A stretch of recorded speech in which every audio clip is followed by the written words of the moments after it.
You know, like for example, I interviewed Biggs, you know, one of the 3 co-founders of Roc-A-Fella Records. Right. And we talked about a situation when I remember we reported on it that he went to prison for like some sort of weed growing operation, right? So I brought it up. I said, what does the co-founder of Roc-A-Fella Records, like what is he doing? Like explain to me why you would get involved in some sort of weed operation. This is back when weed was legal everywhere. Right. You know what I mean? Especially in New York where I believe he was living.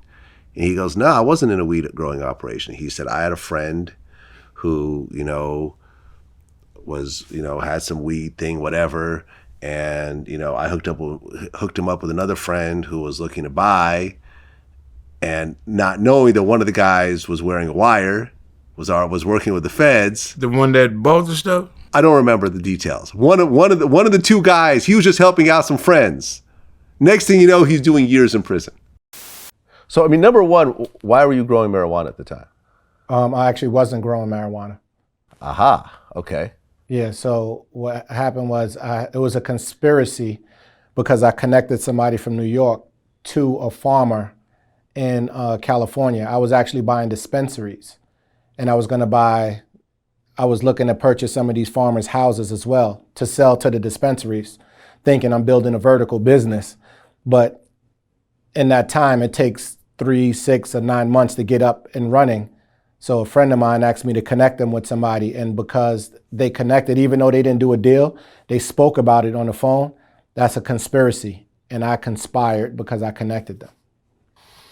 So you connected a friend or someone you knew to buy a grow house in California? Yeah, they was gonna do whatever, you know. I connected them. I was like, look, this is him. It's all good. You know, you guys kind of take it from there. That's a conspiracy.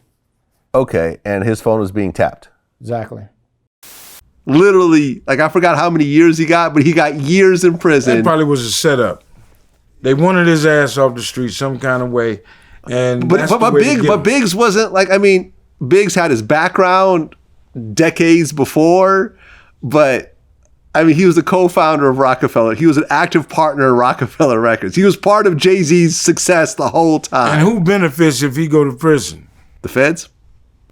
If they take him off the streets and put him in prison, who benefits? Nobody. Nobody at the record label, nobody. Yeah, I mean, he had already sold Roc-A-Fella by this time, is what I'm saying. Like he was, Okay. But what I'm saying is, like Biggs is like I know Biggs. I've interviewed him multiple times. He's Right. a legitimate businessman. Like whatever he did was decades ago. And he got caught up. He got caught up just helping a couple friends out. I bet he won't do it again. I bet you won't do it again, right? Because and I would always think about that situation, right? It'd be like you'd be hanging out, whatever, and it's like, oh, you know, oh, yo, my girl, you know, just, you know, she does some coke. You know anyone who got some?